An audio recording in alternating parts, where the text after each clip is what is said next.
So today we have a full house.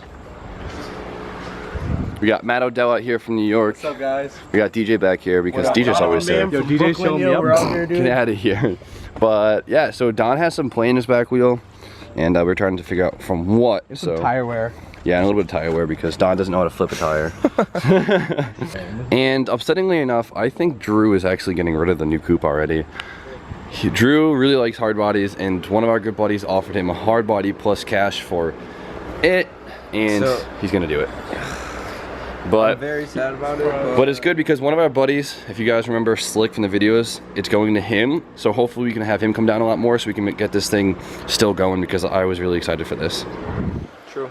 So gonna definitely help him with the car. Yeah, so Slick, if you're watching, if you get this, you have to come down more.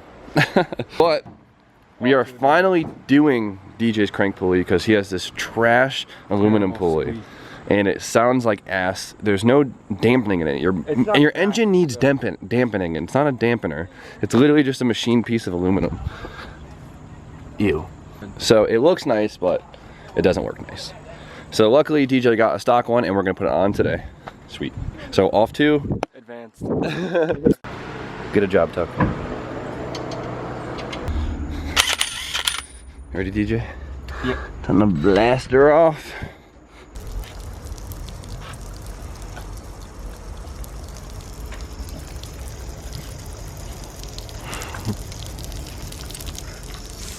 Get it, Tuck. Stomp it out. So the impact was dead-ish. So they should definitely blast it off. So I'm gonna charge the gun for a little bit and then back out again. If not, we'll have to lock out the flywheel, which is just more work. All right, so the impact all charged up and it blasted it right off. So time to loosen the other pulleys, which we should have did before we pulled the radiator, and then pull the crank pulley. And then this should go on like butter. And even though I just got these tires melted, I have to now get them demounted because I am going to be powder coating these wheels and the other extra set this week at Logan Steel. I am super excited. It's going to be really cool, and Don't tell them my color. Don't tell them my color. Okay, well, I'm going to powder coat these wheels. It's going to be really cool. They're going to let me do it myself, or you know, walk me through it. So it's going to be a really cool learning experience, and I cannot wait to share it with you guys. All right, belts are now off, so it's time to pull this pulley. Hopefully it's easy.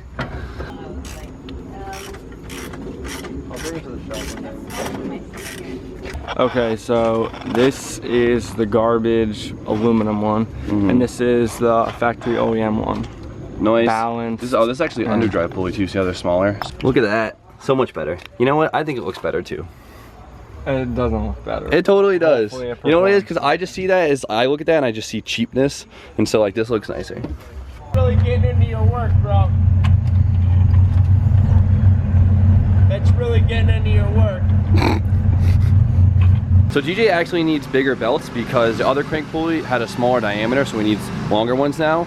And I think the CA power steering pulley, or it's actually the alternator one in here, is the same length as that power steering one, and it's also a 4-rib, so we're gonna try that, save some money, and we know that belt's good, so. That's It's tight, but it fits. What's left on your car, DJ? Well, I'm gonna pull it in right now and mess with the camber, maybe raise it a little bit. It's a good idea. I don't really want to. But all the belts are done? Yeah, all the belts are tight. Perfect. Radiator in. About to see if it squeaks. It's idling a lot better, and now it's not squealing, so it's like 100% bigger. And now the pulleys, that actually pulley was smaller, so it wasn't as rotating as accessories as fast. So this definitely helps. DJ said it feels and sounds a lot better, so I'm stoked. Should have done that a long time ago. How stoked are you? We are live. Alright, so I finally decided to tackle the main hoop, which I said I was going to do like 2 days ago. But now I trimmed it off. I gave it like 3 mils or 5 mils or so. And I'm just using that to tuck it behind the trim. And then this line can always be really difficult because if I nick it at all and show any red, it's going to look horrible. So I kind of do like a little trick with a credit card. So you get like a credit card or a good card or whatever, and you rest it on the trim, and you rest the razor blade on the card, and it basically gives you like a credit card width worth of vinyl to lap over it, and it works really, really well. So, and make sure your line is like nice and straight. So I'm just gonna keep going with this until it's done, and then I'm gonna move on to the next piece. You heard? You heard? You feel me? All right, so the main hoop is all done, and it looks really good. Justin is back out here with the tuning laptop, about to do some tuning. So hopefully I connected everything up correctly. I sure hope so, or my sensors are good. We'll find out pretty quickly, but. So Justin's throwing together all the correct information, showing the ECU what sensors I am using, so they take the right measurements, and then we're gonna go from there and hopefully start throwing numbers down for the base map. So DJ finally decided to raise up his coils. It was seized, so I just heated them up a little bit and it popped right out, so hopefully the wheels will fit now.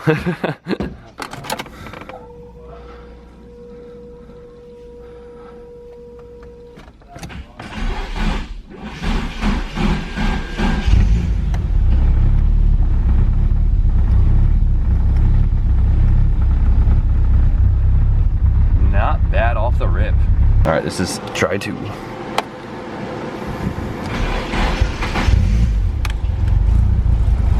little bit better. My vacuum still seems off. I might have a boost leak.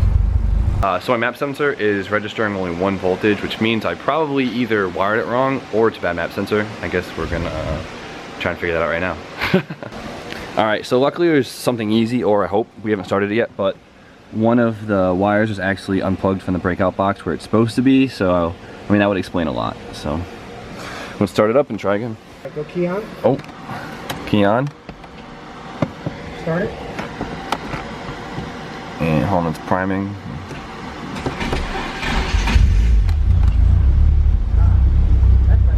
Much better. So we had it pinned to a bank 0 and the computer wasn't liking it, so we just moved the sensor bank to a next bank. And how's it working now? Bank 1 much better. Bank 1 much better. Bank 1 much better. Awesome. Now I can actually start changing the readings. Go there for a little Idle. bit. Let it Yep. warm up. Nice cold start going on right now, so I'm gonna let it warm up and then go from there.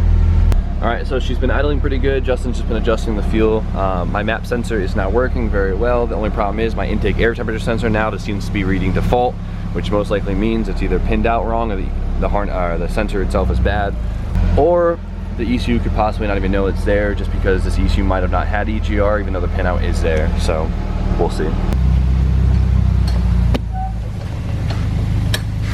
All right, so now we're just adjusting the driver's side. It's a little bit more seized than the other one, but with a little bit of heat and a lot of PB blaster, it's slowly coming. We just need some more leverage. But we just use the United Alloys penetrating oil.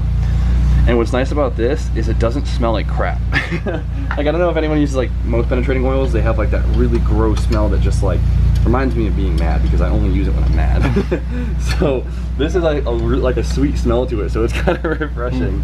So Adjusted it like another ½ inch. Gonna give it a few more cranks, but my arm is literally burning. So I'm gonna probably go up a few more cranks and see if that does it. we still have to attempt to adjust the caster more, but for now, raising it is a good fix. Look at that. We're all functionable now. You actually have some travel room this time instead of just here. So it might not look like it raised up a lot, but it totally did. So awesome. Still looks good too. All right, so Justin was having some problems with my base map. Essentially, everything was working out great. It was idling amazing, but as soon as we tried to give it any bit of like throttle at all, it would want to break up. The fuel map was all over the place and it wasn't really working out the way it should. We're having a problem kind of with the injectors. So I got these injectors off my old motor, and they're not marked anywhere, and I don't have any paperwork on them, and I just tried to reuse them. We kind of assumed they were 270 cc's just because by the color. Usually you can go off a color chart. But it doesn't really make sense in the terms of how much power the old motor was pushing versus how big those injectors are. And it doesn't make sense with this map that is thrown together for those size injectors. It should be working, but it's not. So this kind of gives us a hint that they are the wrong injectors. So tomorrow we're going to throw together a new base map, and that's going to count for bigger injectors. We think they're 740s. It would make so much more sense in the term. So we're going to try that and see how that goes. But I'm happy tonight. It was nice to hear it idling. and the exhaust actually sounds surprisingly different because of the headers, and I'm really excited for that. I really love it. So hopefully this will be on the road very, very soon. I'm stoked Justin was able to make it down today. Thank you very much, buddy. You're such a help. I really appreciate it. Remember, guys, go check out his Instagram. He does some really cool stuff. He does some amazing work. So I'm going to put his Instagram in the description, Morphus Performance. But as far as that goes, for tonight, it's a wrap. Everyone left. It is super late, like always. So I got the other side skirt done on Miata. I got the main hoop done. So slowly but surely, it is coming together. Hopefully tomorrow I'll do the whole rear quarters and the rear garnish, and all the red pieces could be done, so it'll just be green and black, and then I'll tackle the bumpers. But DJ's wheels fit so much better now, and his crank pulley made his motor run 100% better. It's still not perfect. It still likes to break up at idle, but besides that, it sounds way healthier and runs a lot smoother. So I'm really happy. I knew that crank pulley was junk from the start. So hopefully now we're gonna throw my stock ECU and stock injectors in and stock NAF and see how that runs, just to figure out if it really is maybe just the injectors of the tune, just because we don't know what that tune is. But yeah, I'll stop rambling, and thank you guys for watching. So you know the usual, like, comment, subscribe, and stay tuned for more content. You guys have a great night.